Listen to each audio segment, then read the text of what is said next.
What up, what up, what up, sports fans all over the world? It's your boy Mac the Giants fan here with my guy, the super dope co-host Adam Costas. This is the Premium Takes Podcast. We love you, Jeff.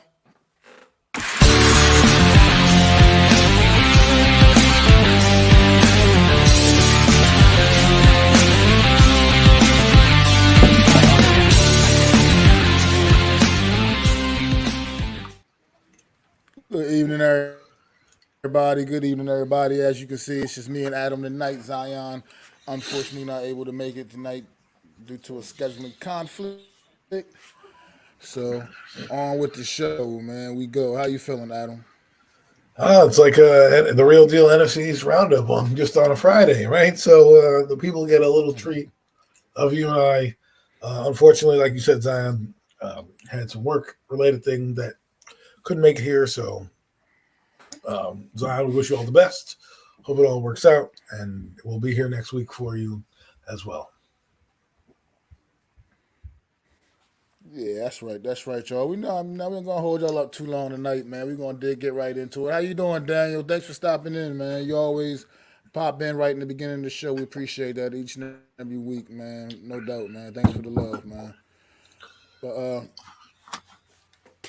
yeah, just we're gonna keep it short and sweet tonight. We're not gonna get too crazy with it, but we're gonna have a little fun. We're gonna dive right on in to the NBA Finals. Get right down to the nitty gritty, man. How you feeling about this matchup, man? Dallas Mavericks, Boston Celtics, NBA Finals beginning next Thursday night. How you Well, feeling about the matchup, Adam? I want to talk about the games leading up to it, at least for Western Conference. Luca, he's a he's a dynamite player, and it's all coming together with Kyrie Irving, who we forget is a good player, right? Because he got caught up in the shenanigans with Brooklyn and trying to be part of that, and that's probably a rivalry that's going to take place. Boston's really going to give him the business going into there, but Luka Doncic is the guy that we really need to talk about because he's doing things that a superstar player on a team needs to do, closing out teams, making big shots and big buckets, being a part of the game defensively as well. Taking on Rudy Gobert in the paint. On his defensive assignment and trying his best.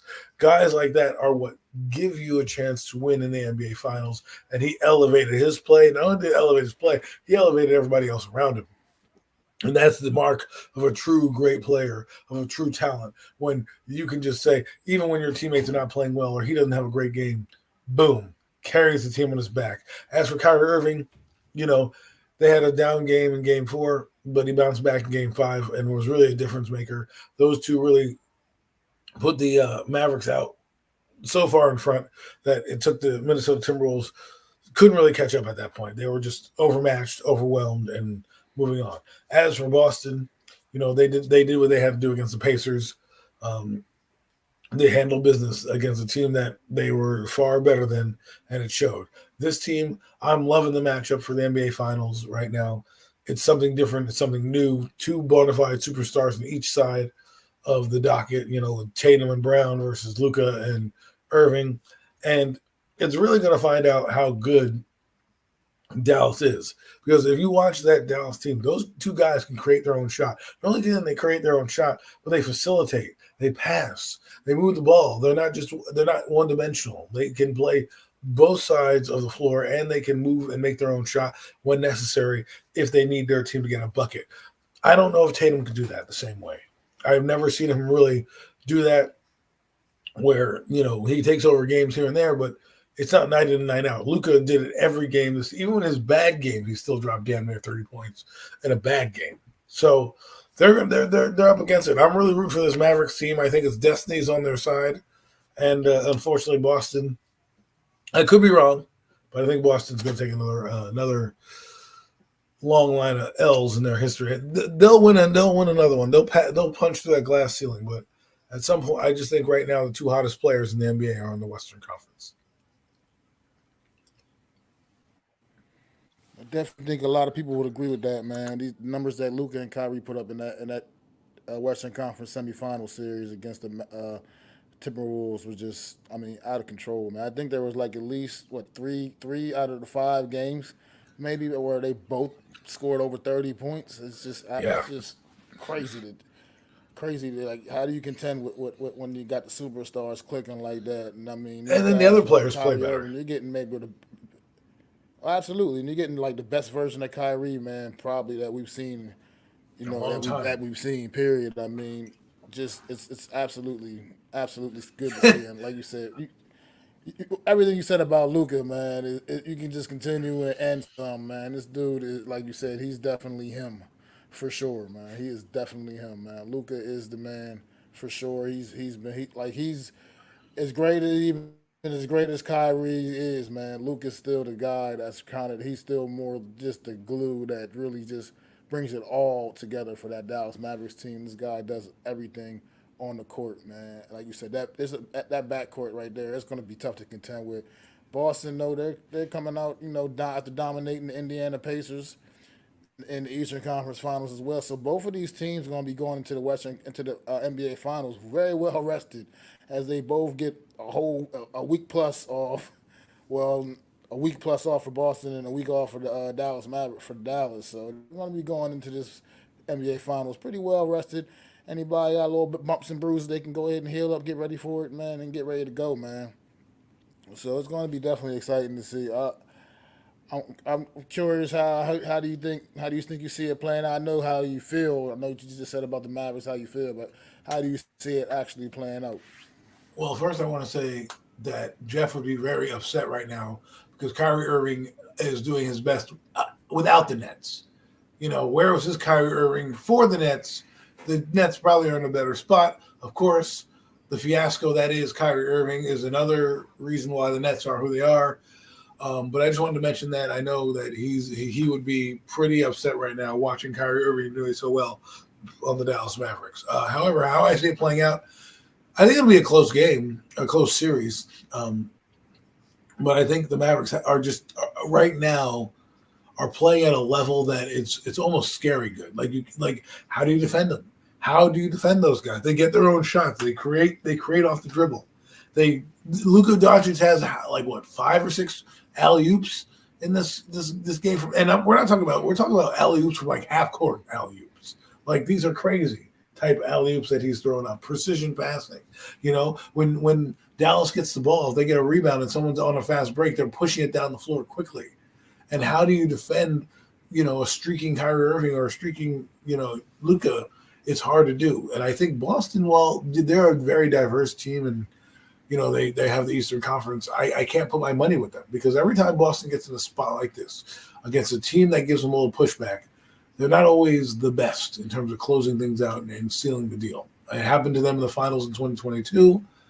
It happened in 2023 with, not making it with the Eastern Conference Finals, obviously. And then now here we are again. Can they punt? Can they do it? It's not saying they can't because obviously you're the best team in the NBA or one of the best teams in the NBA for a reason. You're the number 1 seed, right? You would think that the number 1 seed should beat the 5th seed in the Western Conference. However, the Western Conference is a very loaded conference from top to bottom. So it's harder to kind of make hay. And like I've been saying, what Luka has done for number 25 Goddard or whatever his name is, I think it's Goddard or something like that. He has played out of his mind. The Washington Junior is playing out of his mind. They're playing defense on the back end. They're grabbing boards. They're tenacious. There was a play where, the Timberwolves had a chance to dive it, and you see all the Dallas Mavericks are like jumping on the floor to get the ball. They don't give up. Their fight is not over. And, Boston, it really comes down to this: how Jason Tatum plays this series. If the Boston Celtics have any chance of winning, that guy needs to be the MVP of the game, the MVP of the series. I'm sorry to say that, but that's how he needs to be. Because right now, Luka's playing at an MVP type level. You need to match that, Jason Tatum. You're the guy that they build their team around. I know you have Jaylen Brown there, and that's fine. But if you were to put, even though Jaylen Brown does play, he's a better scorer than you at times. You're the reason why they paid you all that money. You're the guy. They're taking you as one of the top 5 players. Let's see if you can handle the moment. If you do, the Boston Celtics will have a decent shot at winning this series. I just think right now. I mean, I know both teams look impressive in their respective conference finals, but I just really feel like this Dallas team, man, it's just Destiny. it's like you said it good or destiny. I just feel like this team is on it right now, man. I just don't see what's gonna stop the juggernaut of Kyrie Irving and Luka, man. I just don't see it. The way these guys are playing, this is next level, man. They had a little hiccup, had a little slip up in game four, if you want to even call it that. But they took the L in game four and they came right back in game five on the road in Minnesota and absolutely punched the Timberwolves right in the face and put them out. I mean, got to the point where the game was such a blowout that halfway through the fourth quarter, he was able to just sit everybody down and because you knew that it was a wrap at that point. So I mean, this Dallas Mavericks team, I think right now I really like them in six against the Boston Celtics, man. I like them in six. I think Luka and Kyrie are just on fire, man, right now, and I think it's just a little too much. Gonna be a little too much. And like I said, I always still go back to what I've been saying.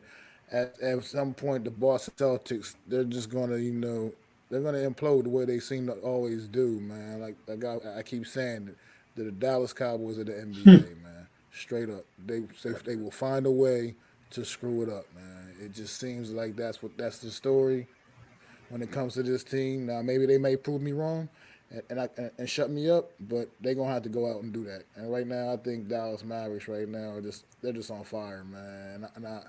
I really believe in what I'm seeing out of this team, and I right now I just can't bet against them. Can't bet against Luca, man. I think this man is on a mission, and I like Dallas in six. What's going I on in the chat? Alex stopping in. Alex, Big Blue in the Bronx, man. Appreciate you. Wells, appreciate you stepping in, man. That UFC card do look like it's gonna be nice, man. No mess, no nets, no jets. Miz, appreciate y'all, man. But what you was gonna say, Adam? So no, I. You're right. It's going to be a fun series, and I just want to see good basketball because what the Dallas Mavericks have done for me is bring back good basketball. They've made me tune in on a Friday night or a Thursday night or whenever they play to watch Luka and Kyrie do their thing. They're the buzz right now. Okay, how many are they going to score? What records are they going to break? And the debate that they have going on right now is how good of a backcourt are they? Are they one of the generational backcourts? And if they end up winning the championship, they will be up there. I thought about championships. Everybody wants to stack, stack, stack. You need one to be considered with everybody else in the conversation, right? So if they get one, it doesn't matter if Curry and Thompson won 4 or 5. They've won one, so they're in the conversation of being a champion. You can't always help how many you win. You just got to get one, right? And how you do it and how you get there and what they've done, you got to put them in there, right? We don't take away Dirk Nowitzki as one of the best big men of all time because he's only got one championship, right? That actually puts him at the table. Unlike if you think of like Dan Marino, who's at the table but doesn't have a ring. But when people think about great quarterbacks, they go to Elway, they go to Montana, they go to the champions, right? They don't think of Marino out the gate. So be that. Let's see if they can be that legendary backcourt that we're talking about for years to come. Like, oh man, remember when Luka and Kyrie were together in their prime and they won a couple championships? Let's see if they can put it together. It starts. I think next week. So we'll see. And it's good to see two well-rested teams. And they're going to be in Boston. And Dallas has no qualms about playing on the road. And game one will be the deciding factor for me. If Boston comes out and can't dominate game one and really, solidify home court, they're going to lose. They really need to be going to Dallas 2-0, 1-1 at worst. If they're down 0-2, or even 1-1, I think that's advantage Dallas because Dallas has shown you that they don't care if they're on the road, they don't care if they're at home, they're going to beat you any which way to Sunday as long as those two guys are shooting the ball lights out. we got Zion in the chat, man. He said thanks. He said thanks for holding it down. But Boston in 5, they will play Luca better. He ran all over the Minnesota T Wolves. Not going to happen against Boston. We'll see, man. Everybody says that. Everybody always thinks they got an answer for Luca until, Luca until does what he he's does. So we'll dropping see. dropping buckets in your face.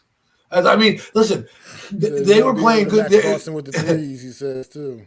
It's not like Minnesota didn't play good defense. They were in spots. It's Luca created his own shot. That's what people aren't getting. It's like they were in front of him. He was just that good. He would just back you down or dribble you out, take that little spot up jumper from the elbow in your face. What are you going to do? Like, it doesn't matter if you play good defense when these guys are on point. That's the point. That's the most discouraging thing about defense is when a guy that you're playing against is hitting buckets with your hand in his face. It's like you go over to your coach, you're like, what do I got to do to stop this guy? And that's what we're at, the type of level we are with Luka. He's averaging like 34 points after a loss. That's not including what he does during wins. So, I rather have the win, maybe have a better chance at stealing a victory. But my point is, don't be fooled by how the Timberwolves played. Okay, the Timberwolves were gritty. They rebounded, but the reason they lost those games wasn't because they couldn't play defense. It's because Luka and Kyrie were that good. That's what it was. They were just that good. And when you're playing that good, it doesn't matter how you play defense. If you can't, you can play the best defender. If I'm hitting threes in your face or dropping, elbow jumpers all over the place, that's going to change the game. And I don't know if they have enough bigs. I know Porzingis might be coming back, but I don't know if they have enough athletic big men to combat with Dallas. Dallas's Twin Towers have been doing pretty good. Likely can pass the ball from inside the paint area. He's a deadly accurate passer, which helps when you have guys in the wing. You have Goddard, like I said, he's a rim rocker right now. Not only is he flying from end to end, he's playing defense. He's, I think, leading in the playoffs and block shots for that team, right? You have guys off the bench for that team that are playing minutes and playing defense and grabbing boards and being hustled. Don't sleep on them. That team's coming.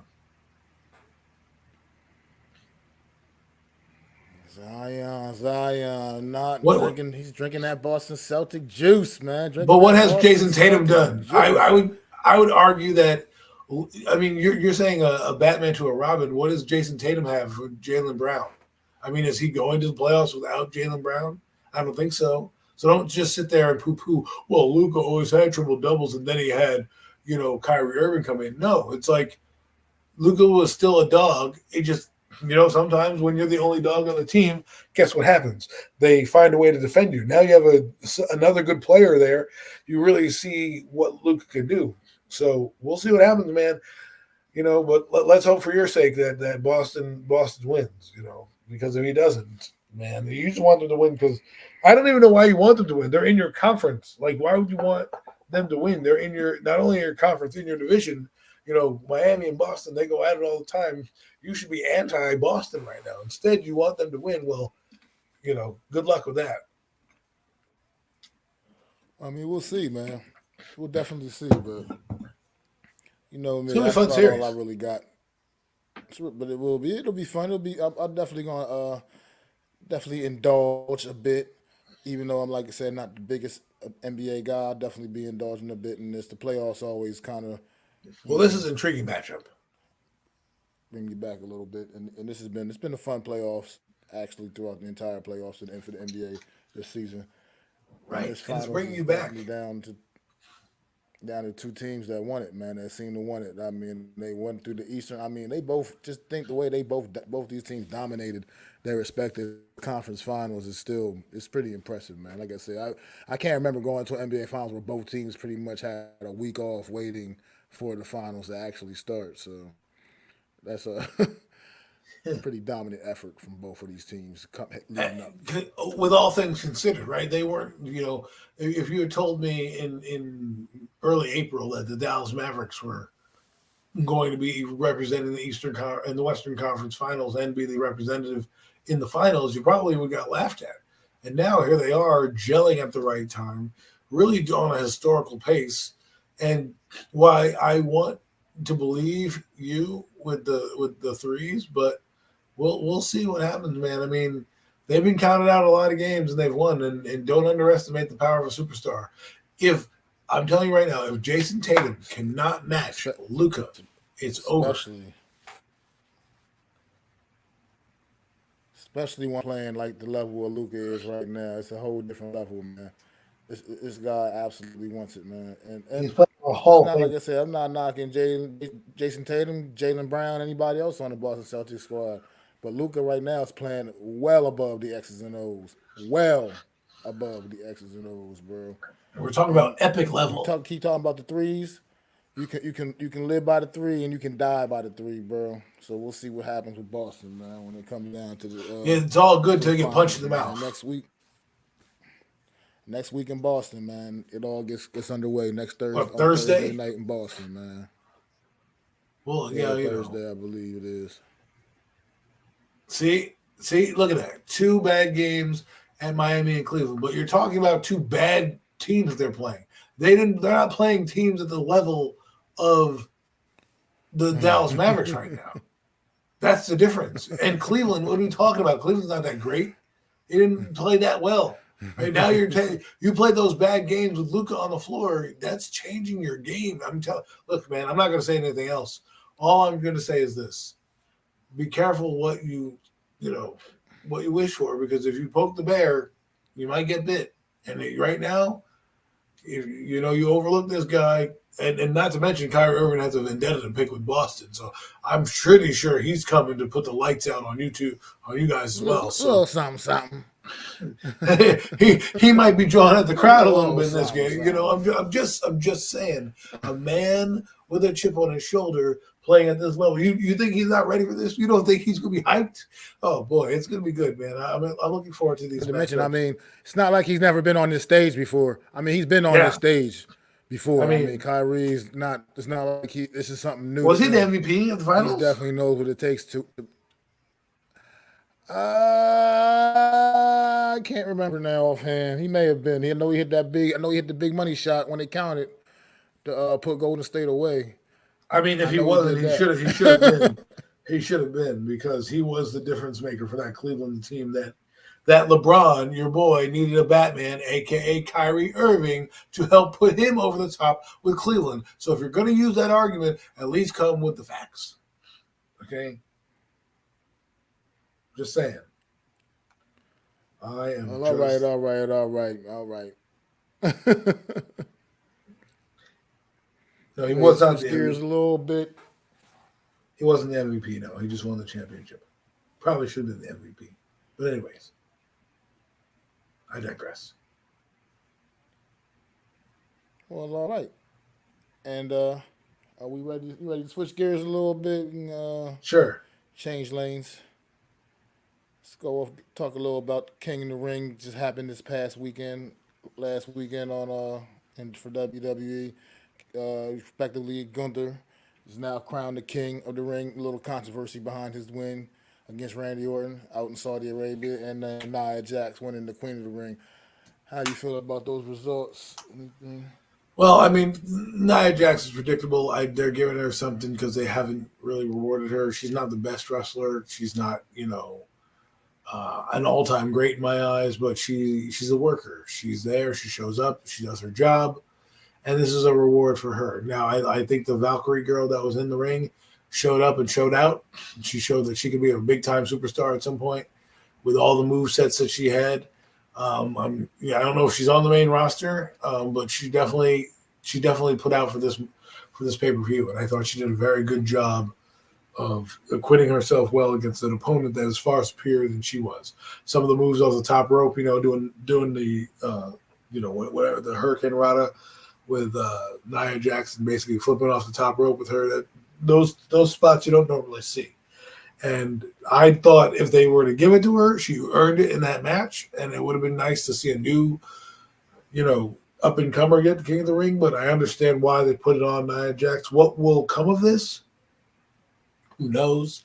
I mean, Liv Morgan and Bayley are the title holders right now, and I don't know who she would want to go after. I think she's going after Liv. I think she's going after Bayley, actually. No, she's going after Bayley.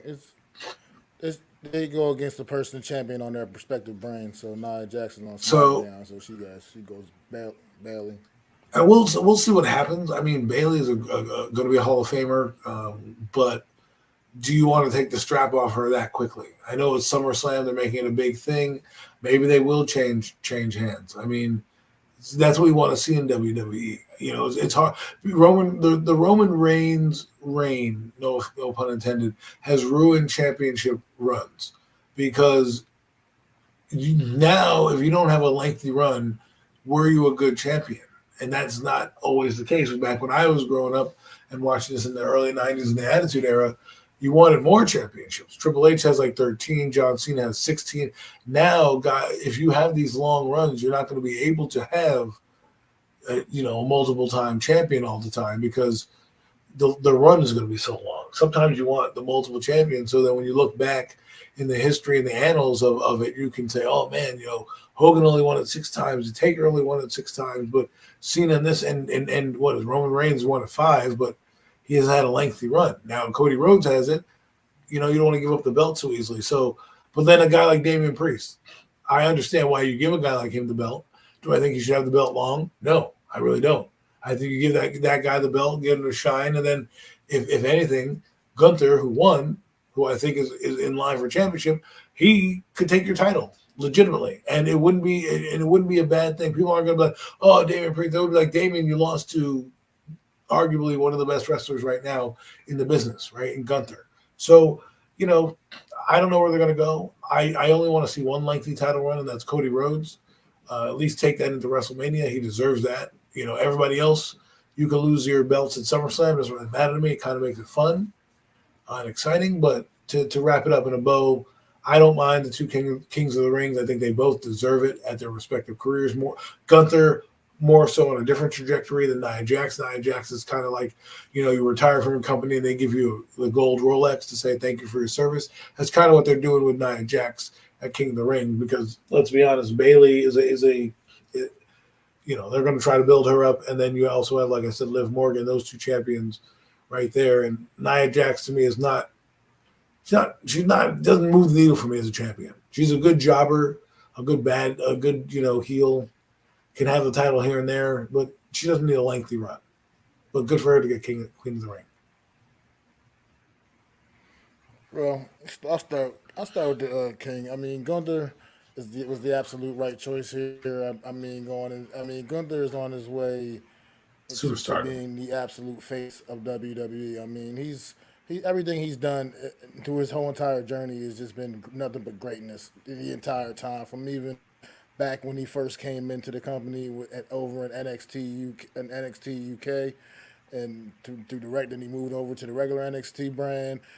I mean, then now to the up to the main roster, and it's just been all dominance and it's been greatness every step of the way for Gunther, man. And now at SummerSlam, I believe Gunther will probably most likely become the new WWE champion, no matter who he's going against. Because there's not a guarantee he'll be going against Damian Priest. Obviously, Damian Priest will be defending his title at Clash of the Castle in a couple of weeks Oh, it could be Drew McIntyre. against Drew McIntyre. So you never know. Whoever it could be, it could be Drew, it could be Dan, but I still believe Gunther will be the new champion come SummerSlam because that's just the Really? trajectory that he's on, and that's where he needs to be. I believe he's just to me he's the cream of the crop, in my opinion right now. I mean, nobody is really truly as dominant as he is after that Intercontinental run, the title run that he had. Just to me, and he defended. He unlike Roman Oh, Reigns with the with right, the with the right. undisputed Exactly. title. Gunther was defending his title every step of the way throughout that title run. Everybody that stood up, that stepped up, he just knocked them the hell down. And I'm talking about big time names, including Drew McIntyre and Sheamus and guys of that caliber. So Gunther was a no brainer for me to be the king of the ring. Right And he choice beat there another for and he him. beat Like you another legend. indicated. He beat another legend. He beat Randy Well, Orton. absolutely, He's but not Randy Orton didn't need to be King of the Ring. I mean, just right. he's already been champion however many times. He's done this, that, and everything else in his career. It was just not necessary to bestow him with the crown King of the Ring at this point in time in his career, where both of these guys are at. But as far as the Queen of the Ring, that's one for me that could have went either way, and you can make the valid arguments either way. I mean, Nia Jax, like you said, Adam, get the opportunity, I guess, to kind of acknowledge that. From I'm not a big fan, but she has. I can honestly admit that she has vastly improved from the last time she was in before he was in WWE. She has definitely vastly improved in the ring. I can say she works a lot safer. She seems to just have a little better hold on things. But on the live Breaking a Valkyrie nose will do side, that for you. live Valkyrie is she's definitely was one of the top stars, female stars in NXT. Just had just lost to NXT Women's Title WrestleMania weekend at Stand and Deliver. But the fact that she took that title off of Becky Lynch tells you that the caliber athlete, the caliber of in ring performer that Live Valkyrie is. Like you said, she put on a great match against a much larger, a much more established WWE superstar in Nia Jax, and she put on a great match in Saudi Arabia, and like it truly could have went either way because there's actually built-in storylines either way. Nia Jax, when she was drafted, came down and pretty much made her presence felt immediately with Bailey. So that already kind of was setting the little, setting the stage a little bit for them to maybe have a little something going on. But Live Valkyrie has also been having, a little bit of issues here and there with Liv Morgan on the Raw side of things. So there was already a little bit of built-in storylines. Either way, they would have decided to go with that match. So they really could. I mean, and from one aspect, you can look at it and say maybe they should have went with Lyra because Nia Jax already is a more established superstar. Does she really need to be queen of the ring to really set up an opportunity for a title shot? Whereas Live Valkyria, who knows when she may actually get an opportunity now? When this was definitely was a great opportunity for her to immediately get thrusted Well, right into that onto that platform. I'll tell you what, she'll be in the tables, ladders, and chairs pay per view. That's for sure. She'll definitely be in the Money in the Bank pay per view when they're putting. I'm not saying she'll win it, but she's that type of wrestler where you want to see more of her. As for Nia Jax, I don't know if she's going to win a title, but I think it's like when you do Booker T. When he won the King of the Ring, he didn't necessarily win a championship with that, but he was King Booker from then on out, and people respected him. This will give Nia Jax some respect, some legitimacy. They might give her a title. Taking it away from Bailey is not necessarily a bad thing because, again, Bailey's time as champion is not supposed to be long. It's supposed to give her title at WrestleMania, have a WrestleMania moment, carry the title and the brand for a few weeks, and if you do in SummerSlam, which is 2 months away, which is kind of a lengthy, if you think about it, she won it in WrestleMania, which was about a month ago, a month and a half ago almost going to be 2 months ago, and she'll have it probably going into SummerSlam, which will be what 4 months. That's a decent title run. You don't need to be six. You don't need to be there for a year to have a title run. The point about the WWE is the surprise element. Somebody shocking you, winning the title. Having like Drew McIntyre, he won the title. 5 seconds later, lost to Damian Priest. Right? That's what kept you captivated in there. Now, I keep telling people, Roman Reigns' title has ruined title things. Same thing with Seth Rollins, right? Those two guys needed to be champions, but because they knew Roman Reigns was on a spot schedule, they made the workhorse Seth Rollins because they knew they needed a champion. They knew this guy could carry the belt, and that's what he did. Then when Roman Reigns did lose to Cody Rhodes because that's what the people wanted, now you look at what Cody Rhodes has done. He's had phenomenal matches from WrestleMania on to now, right? He's fought some good names in AJ Styles. He's beaten Roman Reigns, and now he's beaten Logan Paul. Okay?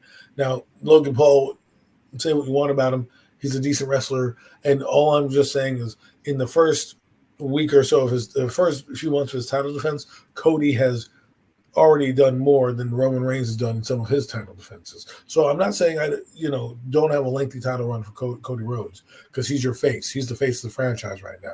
And then when you have a guy that's the face of the franchise going to make a wish and all that, fine. But for guys like Gunther, for guys like Jey Uso, you want those guys to win a title. So I don't need to see a lengthy run on Damian Priest. I need to get the title on the guys like Gunther, guys like Jey Uso, who, by the way, probably is going to be the Royal Rumble winner right now. I'm going to point that out right now.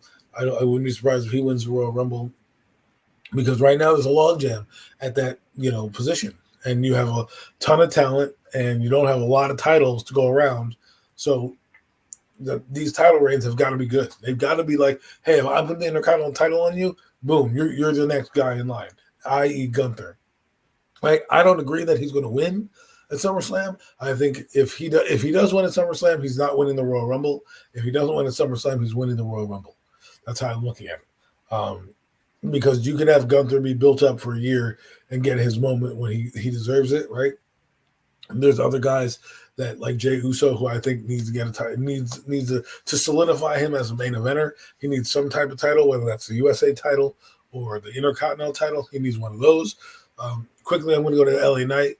I got another guy who I think deserves to be in the title picture because Logan Paul did not put up his title in the match with Cody Rhodes. I think it's going to lead up to SummerSlam, LA Knight versus Logan Paul, and LA Knight's going to get his first title win against Logan Paul at SummerSlam. We'll see. We'll see. I'll see how those things play out. I think honestly, if I'm being honest with you, come Royal Rumble, I hear you with Jey Uso where he's at right now. I mean, right now this dude is one of the most over superstars in the company by far. I just believe though, honestly, my opinion is come by Royal Rumble time, Jey Uso will be probably reunited with his brother, man, and the Usos will be reunited as a tag team by that time. I just feel Interesting. like the way things have been spinning and built up with the bloodline thing. I feel like there's already the groundwork's already being laid for a bloodline civil war come War Games, whatever Survivor Series. I guess it'll be the War Games match. I feel like they've already kind of started laying the pavement for that, like a little bloodline civil war type of deal. And I believe the Usos will be reunited. You Usos think guys will be Roman Reigns is going to reunited come back? as a tag team. Absolutely, But like, what? So absolutely. what is Roman Reigns' role then? Because you have other guys that are leading the company, and if Triple H is not Vince McMahon, which this would be a Vince McMahon thing to do, Roman Reigns comes back and takes the title back, like he did with Brock Lesnar. And really, it meant the I bloodline don't was, think that's going to I don't happen. believe when Roman Reigns comes back, I don't believe the title thing is going to be the initial his initial order of business. Right now, the bloodline is running chaotic. Solo Sikoa is doing all Well, do you kinds think of The Rock different comes things. He's back? going completely rogue. I mean, it could. We could see. I don't know. We could see all of that. But I just know. I just feel like there's going to be they're going to play this latest thing out, and it's going to be like a bloodline civil war type of deal. But that would be, Comes War Games, Survivor Series, War Games. I could see that right now coming out. See, it would be perfect right now if The Rock was here because then they could divide the faction, and then you would really have who's the head of the table. And then at War Games, the team that wins, Roman Reigns' team or The Rock's team, would be the next head of the table, so to speak. So, Triple H, if you're listening, if you're one of the 13 that are listening right now, call The Rock and say, hey, listen, Rock, I got an idea. Let me pitch this to you. Some guy on Premium Takes said that you should be the head of one team and Roman Reigns should be the head of another team, and you guys clash. I mean, I like what they're doing with Solo Sikoa. I feel like he's been a goon really as his role, kind of like an enforcer, and now he's like the pseudo leader, and it's kind of giving him a little bit more mic skills and a little bit more prominence, which he does deserve because I do believe he was good in NXT, and you didn't really get to see his prowess as much. I know he beat John Cena, which is no matter what you do, beating John Cena is huge in your career, especially if you're a young guy. Do I think he's going to be in the title picture? Not in the near future, not what his role is. His role is not supposed to be in the title picture. His role is just supposed to be what he is. I want to see when the wise man breaks away because, there's rumor has it there's possibility that Brock Lesnar's in talks with WWE again. I don't know how that's true, but wouldn't that be a nice swerve where you fire Paul Heyman and he's like, you know what? I have nowhere to go. The tribal chief's not answering my calls. I had no idea what to do, so I called somebody in, and here comes Brock Lesnar coming in and doing it. There are going to be so many things to do. I mean, I'm over the bloodline. I think it should have died when Cody Rhodes killed it in WrestleMania, but there's so many Usos and so many bloodlines, so many brothers that you can keep this going. What I'm waiting for is Uncle Howdy. I know a lot of people, um, watch that Bray Wyatt documentary. Bray Wyatt, one of the best creators, wrestling creators of all time. Like the guy. I really missed that. I'm really sad that he's gone because I would have loved to see the evolution of his character. Um, but as you know, they're teasing Uncle Howdy. I want to see who's in that faction. I guess they said the Wyatt Six. I don't know if they're going to be the Wyatt Six now, but I want to see who's there because I'm waiting on some turn. I don't know whether it's going to be Liv Morgan. I don't know if it's going to be Rhea Ripley. I don't know if it's going to be Alexa Bliss, but there's somebody coming in. There's people coming in, and I hope it's going to be good for that faction. And wrestling's fun again. It's kind of like the NBA right now. It's a lot of fun. They're letting these guys create the Street Profits. The problem I have with Street Profits is I don't know if they're good or bad. That's my problem with Street Profits. One episode they're like being evil. The next episode they're coming out and helping other people. Like, what are y'all doing? What are y'all doing? A rudderless group. Now they're baby faces. They started looking like they were kind of taking like a turn to be like heels, but then I think the crowd kind of dictated their baby faces. They're back on They're on just that train over. still. They're so over. So And who's that girl they got with him? and yeah, I give it out. B Fab, she used to be a part of another group that was terrible. I forget what that group is called. Hot Topic or something like that. I can't even remember what they were called now anymore. They were bad. But the White Six though, that's whatever that's like that's gonna be. We're gonna be starting to finally get some actual reveals soon. They're getting to start a lot more and more with all those weird like little whatever things they've been doing. Like Oh my God. little they keep showing The vignettes, the all the little little flashes or whatever, right. barcodes and stuff like that, bar and whatnot. So we'll see, man. Tommy says wrestling games have been the best since the beginning, and The Rock getting on the board has made wrestling very Hollywood to the max. They had Sexy Red out there. Yeah, Sexy Red. Speaking of Sexy Red, she was out there on NXT on Tuesday night. That's what I was going to talk about a little bit. I know you don't really watch NXT, Adam, too much at all, but on Tuesday night, a couple of really good things happened on NXT. Sexy Red was a part of the show on Wednesday. Sexy Red, and she'll be hosting their premium live event coming up in a couple of weeks. But a couple things that happened. Wow. Apparently NXT is now crossing over, and they're going to be working a little bit in conjunction with the TNA wrestling brand, and one of the matches at the next PLE for the NXT brand is going to be Roxanne Perez, the women's NXT Women's Champion, be defending her title against none other than the TNA Knockouts Champion Jordan Grace, who made an appearance on NXT Tuesday night, and will be making another appearance coming up this upcoming Tuesday night, and actually having a match on the show Tuesday night coming up this week. So that's Do pretty they super own cool stuff TNA? that How's this happening? WWE is doing.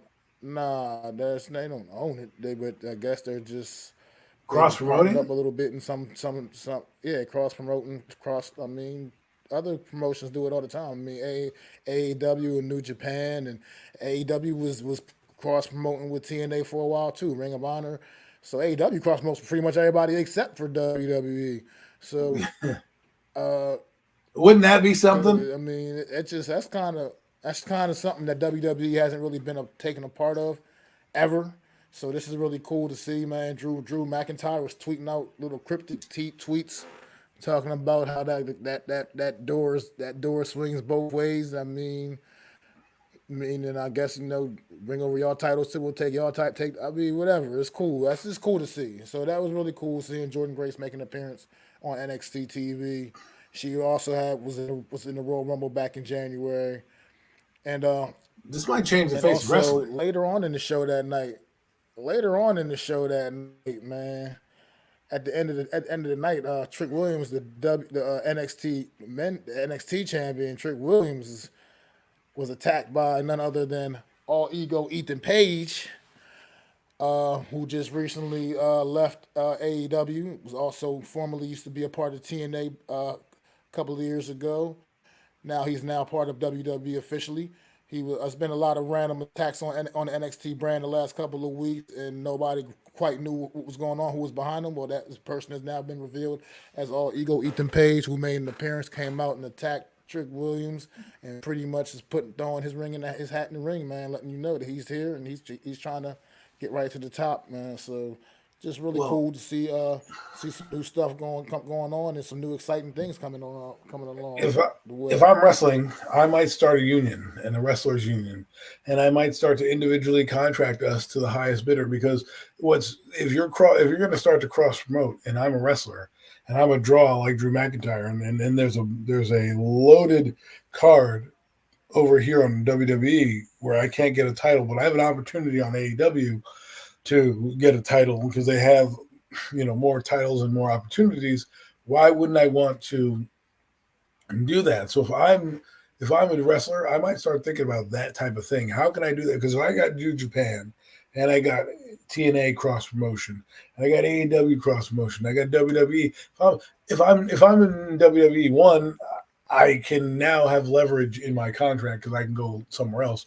But two, I wouldn't be surprised if you see that as the cross promotions grow, the wrestlers start to say, "Hey, we are the draw, not the companies. So let's band together and work with the companies so we can have these dream matches across the board for everybody. And people will see, and you can split the card for pay per view. I guarantee you, if you put the top star in AEW against the top star in WWE, like Cody Rhodes, right? He's already an AEW legend, right? He goes up against the top star in AEW right now. I don't know who that is. Um, uh, you might know better than me. But that would be, I think it would be box office, right? Like MJF, if he won the title when he was a title holder, versus Cody Rhodes for the WWE title, and winner take all match, right? And you can have those type of things with the cross promotion. I think it would be great. Now, obviously, they're individual entities. You're buying the WWE brand, you're buying the AEW brand. But what I'm saying is, you don't get to see this in any other sport, right? There's not guys in the NBA going, "Oh, let me go play in the WNBA." There's not guys in the MLB crossing over and playing over in Canada or whatever. In hockey, vice versa. You don't really get too many of these matches. So in wrestling, you have a lot of guys who are still in the business, who are still kind of legends and icons, and matches that I would like to see. For example, Sting was still wrestling. I would have loved to have seen Undertaker get signed and do a match with those guys if they could have pulled it off, right? There's Darby Allin. I would love to see Darby Allin go up against Damian Priest and get one of our dark gothic guys against one of their dark gothic guys. New Japan. I would love to see. I forget what his name is. The blonde guy with the curly hair. Oh my god, his name eludes me. He's so good too. He had the title for a long time. Not Kenny Hangman Omega. Page. Yeah, yes. I'd love to see him go up against some WWE superstars because Kenny Omega is a legend. You may not know him in the WWE ranks, but in the wrestling ranks, he's one of the top stars and top draws. In New Japan, he was a top draw. AEW is a top draw. Everywhere he's been a top guy. So to me, it's kind of interesting to see. We didn't have, like, WCW, you just had the X guys jump over, but they hated each other. Now it's like, well, why don't you be smart and do these matches that can, like, they're doing Tyson versus some Jake Paul, right? They're doing that match because Jake Paul is obviously not a good boxer. He wants to fight a 60-year-old man to try to get up, right? I think Tyson's still going to kick his ass. My point is, that's a draw. People are going to watch because Mike Tyson's there. People are going to watch wrestling if you let your guard down. I'm not saying, hey, let's bow down to AEW, but let's get creative here. Let's do some cross promoting because at the end of the day, you're trying to make money. I mean, that's what it's all about, man. At the end of the day, that's definitely what it's all about. So we'll see where this all goes, man. But that was, like I said, that was something, a step in the right and new direction for WWE, and it was really cool to see on the NXT brand, no less, on Tuesday night, seeing like Jordan Grace, Ethan Page coming out there and just stirring the pot, man, a little bit. So But it was honestly, Mac, that's definitely what you cool to need. see. You need that as a freshness going forward because you have so many people on the roster that are good that you're just, you're going to Vince McMahon them accidentally because Vince McMahon never uses top talent right. But now if you let them say, listen, you're not winning a title here, but we're going to feature you for a couple of weeks at AEW, right? and kind of cross promote there. That guy gets burned. He gets seen in a different audience who might bring in another audience to say, I just love wrestling. I want to consume as much as I can of it, right? I mean, think about it. You have it on Monday, you have it on Tuesday, you have it on Wednesday, you have a break on Thursday, then you have Friday SmackDown, AEW Dynamite. I mean, it's almost on 7 nights a week. And if you count like New Japan, it's probably on 7 nights a week. It's on 7. No, it's on 7 nights a week because TNA comes on Thursday. That's when TNA comes on. If people watch TNA, it comes on Thursday nights. And then you got you got double previews, you got AEW pay-per-view, and then you'll have WWE pay-per. It's like, man, it's like, it's a lot, but it'll, to me, it brings, you need the flavor, right? So I would love to see some of these guys. It doesn't have to be for long. It doesn't have to be a rivalry, but like, hey man, let's go borrow Hangman Page for a couple of days. Let's bring back Chris Jericho to fight, Randy Orton in a Legends match.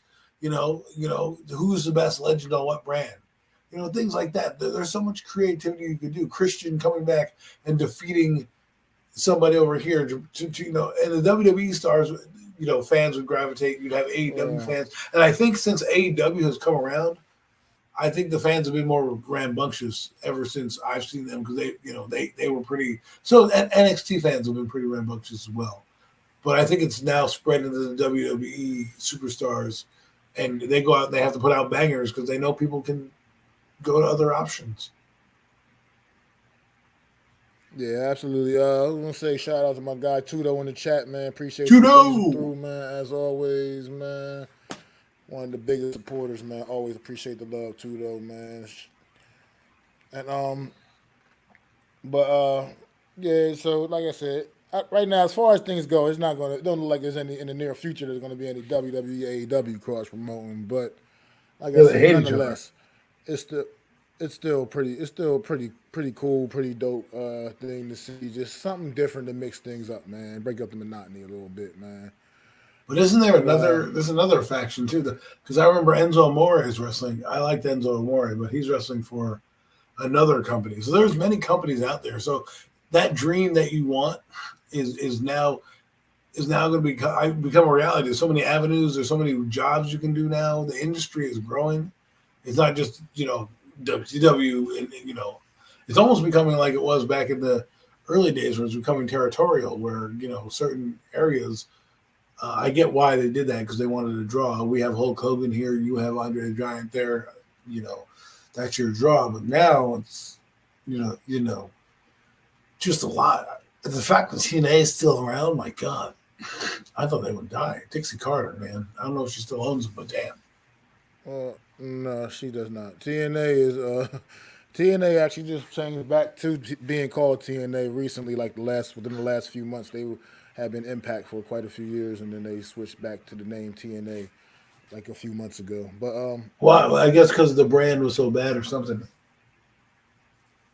I don't know. Who knows? I mean, nobody watched. I mean, Dolph Ziggler is in TNA now. Dana Brooks, they go by different names over there now, but they're both over there in TNA. Right? they can't make it on the AEW rosters. They have to go there. Well, so that's a living, right? But anyway, AJ Styles beating the shit out of Cody Rhodes right now. I don't know. Hey! The announcement, but oh man, Don't reveal too much. I was just happened to turn around and see, but I don't know. I thought he was in the ring announcing his fucking retirement or something. But anyway, let's move on to something different, I guess. Man, shake it up. What do you want to talk about in honor of Cody Rhodes? What do you want to talk about? You heard Darren Waller's new song? Adam? Oh my God! Oh my God! Get to OTAs, you jerk off! Like, give me a break. This guy is, first off, the song is terrible. Okay, it's terrible. Absolutely. You're not a rapper. You're not good at what you do. You're not good at catching footballs. You're not catching footballs. I mean, like, what we had one rapper that we got rid of in Kadarius Toney. Now here's another one. Here's another one that can go kick rap. This is what we've been waiting for all off season. You haven't shown up to OTAs because you've been making a rap video, and not even a good rap video about your ex-wife. Give me a break, bro. Give me a break. This guy, I'm sorry if he's going. And meanwhile, his wife's having a great time. She doesn't seem phased at all by the divorce. So Not one bit. It's not affecting. It's not affecting her game at all. She's out she's there there still doing the smiling, shit she's been doing. dancing around, wearing no bras around and stuff. Like she's not hiding anything. And he's sitting I here don't making a know. rap video about being stabbed in the back, getting waves hitting on his face. How about you go catch footballs from our shitty quarterback? Well, here's the thing. I don't know what he wants to really do. I don't know if Darren Waller believes that he's still some kind of premier talent in the league right now, and thinks that he's that guy that can just pretty much diddle around all season and just say I'm gonna show up when I feel like it. But he needs to get his ass out there if he's serious. If he is serious, he needs to get his ass out there. And if he's not, then fuck him, kick rocks, man. Go Well, and peace out, listen. man. I'm not gonna miss you. You did absolutely nothing last year anyway, so it doesn't matter. I can really Well, give two shits about the guy. he was our second leading receiver in a shitty receiving core, which, speaking of another giant receiver, we can go to that guy too, because everybody's like blowing Darius Slayton as if he's this greatest giant receiver of all time. Oh, the guy's going to be fourth string, people. Yeah, he was yeoman. He did a good job for the team. He's solid. He's a good player. You got your money's worth out of a fifth round pick. I'm not paying that guy another fucking dime. And the fact that they put incentives in the contract, they know they're not paying him another fucking dime either. Because let's be honest, with Malik Neighbors, Jalen Hyatt, and Wando Robinson all in front of you, who are a first, second, and third round pick drafted by this regime, who do arguably more than you do, it's going to be tough to get balls. Oh, not to mention Theo Johnson and maybe the rapper himself, Darren Waller, decides to come back. That's five guys right there. That where is Darius Slayton getting the rock? Not to mention the almighty Allen Robinson. I mean, my God, who knows? He makes the team. He may want some catches too. So I'm just kind of like over Darius Slayton, and I'm over everyone thinks that he's this great player. Like, I don't I'm not know going to miss him. how you feel about something. But the other day, Allen Robinson made a statement or whatever the other day, and he said, "Oh, I got a couple of good years left in me. I feel like." My thing is whenever I hear guys say something like that, man, to me it means The career's you over. internally know truly you're washed. You know, You're cooked. you know you're washed. You're cooked. I still got a couple of years left. Yeah, I'm still hanging on. I'm still living the dream. Still living the dream. Oh man, it's he might make it just by attrition alone, but think about it. Bryce Ford Wheaton they liked, right? He's making plays in practice. Absolutely. Why would I now then say that Darius Slayton, who by the way is the last year of his contract, right, might play at the beginning of the year to get these young guys up to speed and build some value up, so then you can trade them later. A place like maybe Buffalo might need him. A place maybe Miami has a treasure trove of receivers. Maybe he goes down there. I don't know. They seem to be stockpiling the position. Maybe you want to go to a place like Jacksonville. They may need a receiver. Things need to manifest. I hate to say this, but Darius Slayton is not even the best receiver on the team right now. I'm sorry. And you're telling me that you drafted a second round pick to be like, oh well, we're gonna give up your reps to develop a guy that we invested a high draft pick in to some guy who wasn't even drafted by us, who is complaining, who held out, who held out so long that they said, hey, we're dangling these incentives in front of you. And by the way, we're not going to give you any more money, but you can make more money with these incentives. Great. You know what that tells me? You don't really like the guy. Because if you like the guy, you would have given him the money. You wouldn't have said, hey, make incentives, because what happens if tomorrow he pulls a hamstring or blows out a knee? Then you don't get that incentives. You don't get nothing. I don't know, man. There's a lot of drama on this team already, and I don't like it. You have the coach who's now calling plays, who said that he wasn't going to call plays, but now everyone's speculating that he is going to call plays. So why the fuck do you block Kafka, who could have went to Seattle and called plays? Just doesn't look good right now. I have the defense, coming out. They're running 5 DBs. 5 DBs? Really? You're running out there 5 DBs in your base set formation? You're going to get run on, bro. You're going to get run on. Okay? Not 5, 6 DBs, because they replaced the linebacker. with a DB. I've got Daniel Jones throwing checkdowns in practice. I've got a linebacker, a fifth round pick, covering Devin Singletary out of the backfield, stride for stride. Right? We got a receiver trying to hold down. We have a tight end who doesn't know what the hell he's doing. Like there's just so much going on. Not to mention Dave was on the hot seat. Will Malik Neighbors coming in. Like there's just so much going on right now that to me, it's hard for me to look at this team and be like, yeah, they're going to go gangbusters because I don't know if I believe that. I don't. Some people are talking about this roster being a championship roster or close to it. Are you kidding me? What are you smoking? Please give me something because I need to have it. This team needs to worry about getting to the playoffs and being a sustained playoff contender. Because right now, there's a lot of up and coming teams. You look at Chicago. They got a decent defense. You look at the Vikings. They're looking at. I'm not saying they're going to be great, but there's a couple games they could try to win and sneak in the back door. They don't want to be last, right? The whole NFC North has got better. Jordan Love is improving.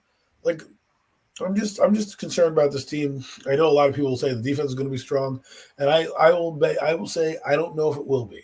And here are my reasons why. One, you're learning a new system, always hard. Two, somebody brought up a good point. You had Wink Martindale, and you drafted players specifically for his defense. Dante Banks, Kayvon Thibodeau, you know, a few other guys, Bobby Okereke, you brought in Isaiah Simmons. Will those guys have the same role in this defense? If not, then they're essentially useless for this defense in their roles because you won't be utilizing them correctly. Remember, Dante Banks was brought here to be a press man corner. Now you're going to probably run a little bit more zone. Is that what he's best at? Right? We brought in Tyler Newman to replace Xavier McKinney, but we're not really running the same schemes now. So what will happen here? Now I know our pass rush is going to look good, but Brian Burns is not the best run defender in the world. So there's a lot of moving parts here. Like you always say, Mac, prove it to me in September, and then I'll be happy. But other than that, Darren Waller, don't make any more videos. Like, I don't understand, man. What is this guy doing? You can't say, like, you're making videos, like, not even good rap videos. Like, what are we talking about? You're not even good. I hate to say it. I don't want to criticize a man, but I'm sure that I've heard other kids in poetry class have better raps than Darren Waller. And you're rapping about your ex-wife, which tells me you're going through it a lot more than she is.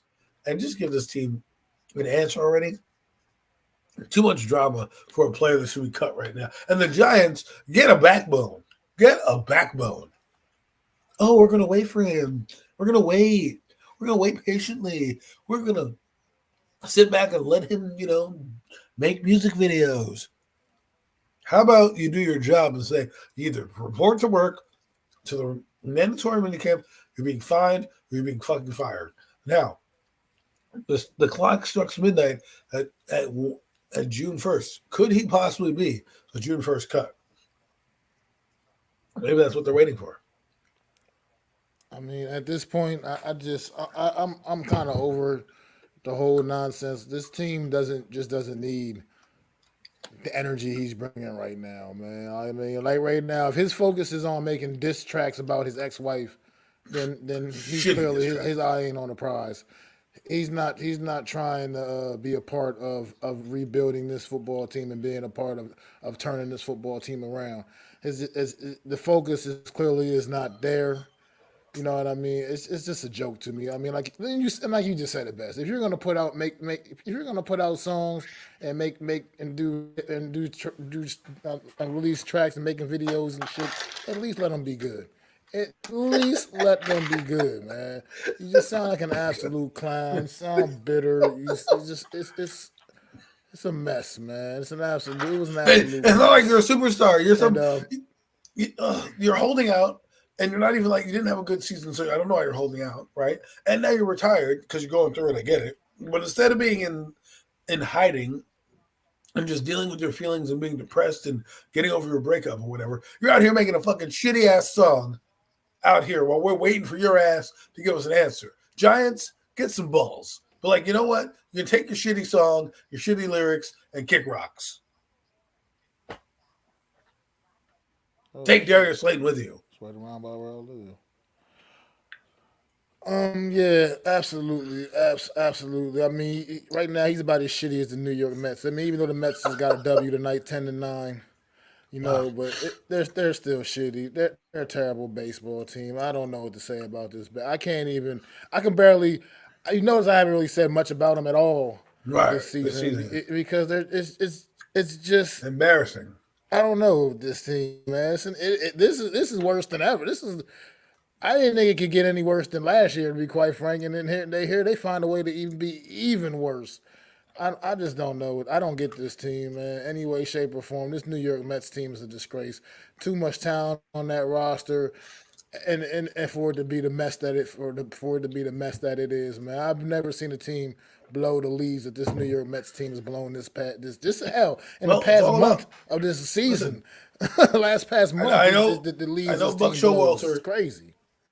I know Bucky was, people malign Bucky when he has bad years and they get rid of him.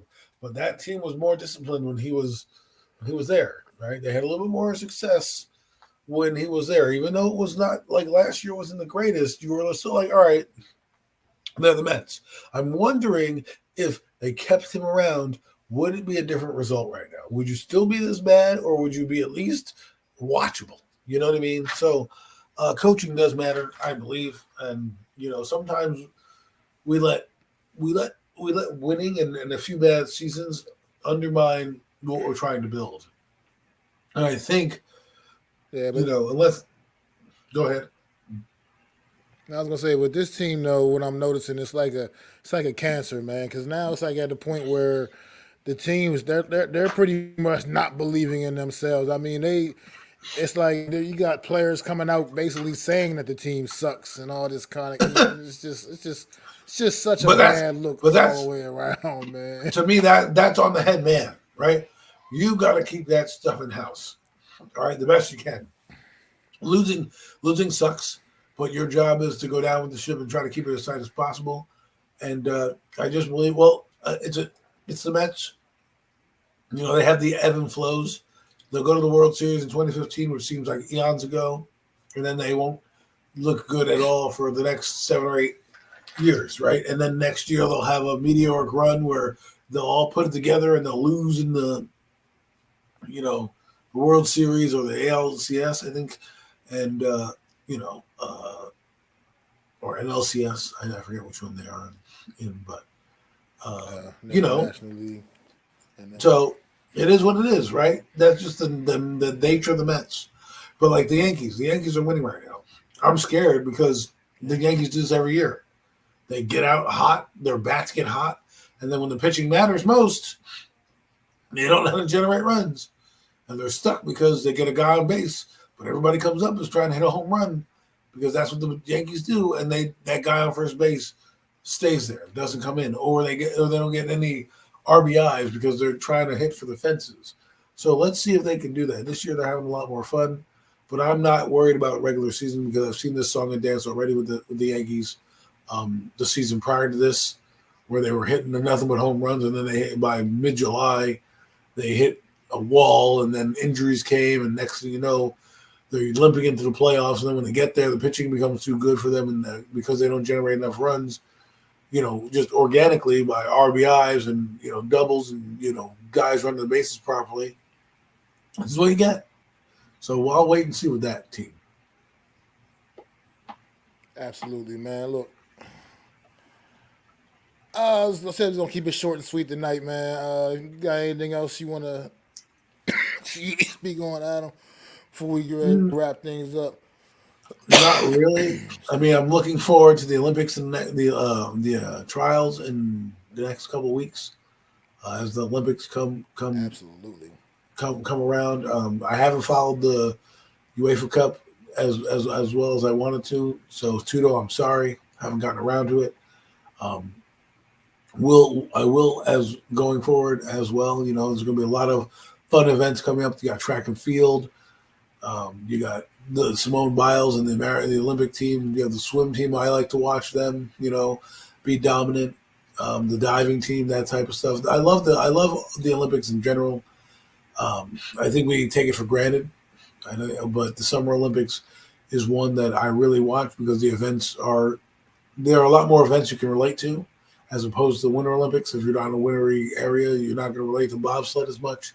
I live in New Jersey, and not once have I seen a bobsled. So, I've sled in, in New Jersey, but it's not like, I'm going down an ice luge like they would in Minnesota or something like that, right? So, it is what it is, but the Summer Olympics is always something to look forward to. I like to see who qualifies, and damn it, represent your country. People need to understand the Olympics is usually a once in a lifetime thing. You don't have many turns at the Olympics as you do every other sport, right? It's what happens once every 4 years, and by the time you hit your prime, which may be 28, 29, you've aged yourself out of the Olympics mostly for most athletes. You don't really see Jackie Jordan Kersey, Carl Lewis, they were well into their 30s, still winning gold, but it doesn't happen all the time, right? And so we cherish it because, again, Michael Johnson, when I was a kid, was the fastest man alive. Him and his gold shoes, before Usain Bolt became Usain Bolt, right? And then you get Usain Bolt to come out, and what a name, and what a dominant performance that guy was when he ran. And, you don't see that. And guys like Usain Bolt, they're legends. They are absolute legends. Michael Phelps is on every commercial known to man. Guy won countless gold medals in the 5 Olympic Games. 5 Olympic Games Michael Phelps participated in. Wrap your head around that.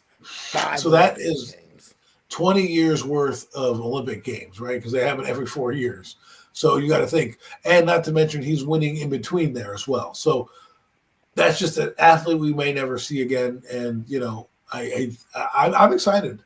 I really am. The Olympics is one of those events that I try to watch the opening ceremony because it means a lot.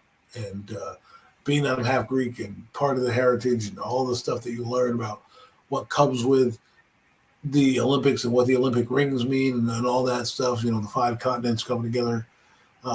That's what the Olympics are all about, right? And seeing all these little countries that get like the 2 or 3 athletes, but they're still walking in their respective countries' flag. It's just something that you gotta see, right? And let's be honest, like no scene like watching the Olympic parade, the opening ceremony, when people are coming in, right, proud of representing their countries, holding their country's flags, walking around. And it is sometimes there's countries that may only have 1 or 2 representatives for any random sports. It's a flag bearer and the athlete, sport. But it doesn't matter because it's just about being able to represent your country on the biggest stage in the Summer Olympic Games. Like you said, it's just phenomenal. And look, one of my favorite sporting events.